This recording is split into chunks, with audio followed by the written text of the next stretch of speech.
সূরা number 53 নাজম 34 নম্বর আয়াত পড়ছি।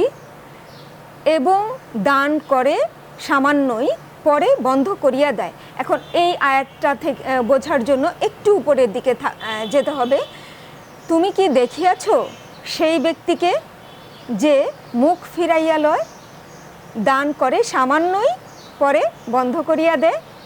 মানে বলা হচ্ছে যে সামান্যই দান করে, তুমি কি দেখেছো সেই ব্যক্তিকে? একটু অবজ্ঞা অবহেলা চোখেই সেই ব্যক্তিকে দেখা হচ্ছে, দান করে সামান্যই পরে বন্ধ করিয়া দেয়।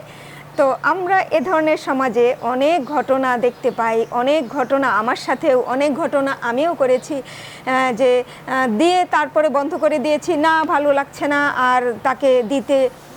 তো এদের উদ্দেশ্যেই এই আমার মতো যারা এমন করেছেন তাদের উদ্দেশ্যেই এই আয়াতটা, দান করে সামান্যই আবার পরে বন্ধও করে দেয়। তো এখানে সেই লোককে বলা হয়েছে তার কি অদৃশ্য সম্পর্কে জ্ঞান আছে, সে প্রত্যক্ষ করে, তাহাকে কি অবগত করা হয় নাই যাহা আছে মুসার কিতাবে এবং ইব্রাহিমের কিতাবে, যে পালন করিয়াছিল তাহার দায়িত্ব।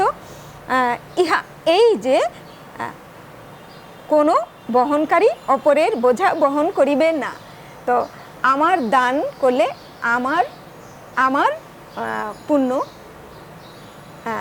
প্রত্যেকেই, এর আগেও বলেছিলাম, প্রত্যেকেই তার নিজের কৃতকর্মের দায়ে আবদ্ধ। আমার কর্মের ফল আমাকেই ভোগ করতে হবে, অন্যের কর্মের ফল আমার নয়। তো এই ব্যাপারেও আমার কথা নয়, কোরআনের কথায় এই ব্যাপারে আসলে আয়াত দিয়েই কথা বলা উচিত, আয়াত দিয়েই কথা বলবো।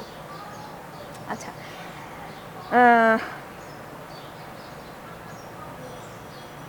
এরপরে চলে যাচ্ছি মানতের ব্যাপারে দান, সূরা বাকারা 270। মানতের ব্যাপারে এখানে আছে হচ্ছে, যাহা কিছু তোমরা ব্যয় করো অথবা যাহা কিছু তোমরা মানত করো, নিশ্চয়ই আল্লাহ তাহা জানেন, আর জালিমদের জন্য কোনো সাহায্যকারী নাই।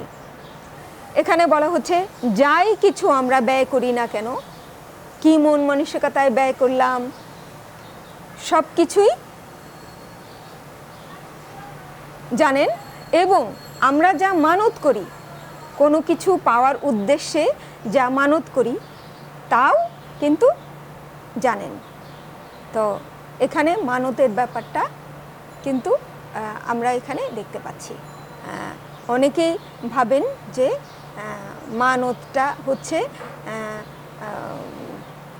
কবর পূজারী বা যারা এ ধরনের কবর পূজা করে থাকে তাদের জন্য তারা এগুলো মেনে চলে, কিন্তু আমি তো দেখছি এখানে মানতের ব্যাপারটা আছে। আচ্ছা, এখন যে আয়াতগুলো বলবো সেটা হচ্ছে দানের ব্যাপারে আছে, কিন্তু সেটা সংজ্ঞা বা করা না। যেমন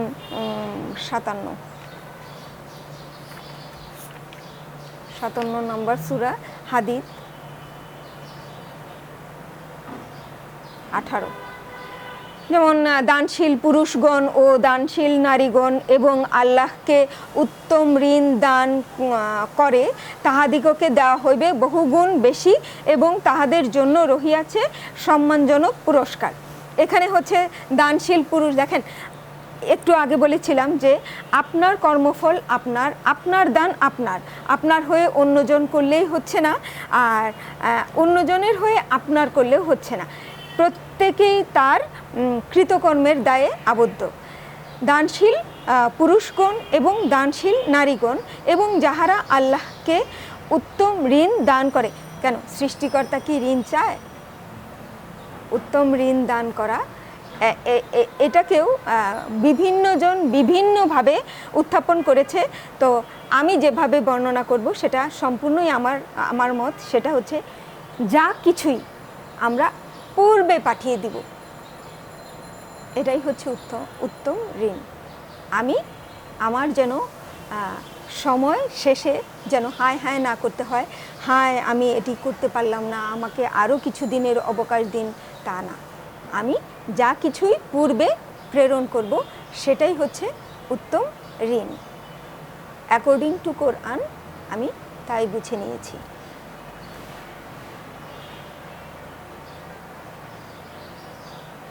আজকে আর সামনে এগুচ্ছি না, আজকে এই পর্যন্তই। এর পরের পর্বটা যেটা নিয়ে আসবো সেটা হচ্ছে যুদ্ধলব্ধ সম্পদ ব্যয়।